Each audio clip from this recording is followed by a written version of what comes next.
পাপা, তুমি কেমন আছো? আমি ভালো আছি সোনা। তোমরা সবাই ভালো আছো তো? হ্যাঁ বাবা। তোমরা একটু সাইড করো সোনা, তোমার আব্বুকে ঘরে নিয়ে যেতে হবে।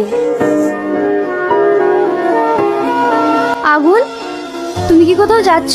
কেন, তুমি কিছু বলছো? হ্যাঁ, তোমার কাছে আমার একটা প্রশ্ন আছে। কি প্রশ্ন বলো? তোমার অপারেশন করার 10 লক্ষ টাকা, আবার বাচ্চাদের পেছনে এত খরচ, এসব টাকা আসে কোথা থেকে? তুমি জানতে চাও? তাহলে চলো আমার সাথে। কেমন আছো চাচা? আরে বেটা, তুই ভালো আছিস তো? আমি তোকে দেখতে যেতে পারিনি, কিন্তু আমি তোর জন্য অনেক দোয়া করেছি। আরে চাচা, তুমি কাঁদছো কেন? দেখো, তোমার ছেলে একদম ফিট হয়ে গেছে। তুমি বলেছিলে না আমার এত খরচ কোথা থেকে আসে? এই চাচাই সবকিছু দেয়। আমি দেখি বলছিস, এ সব কিছুই তো তোর। ঠিক আছে,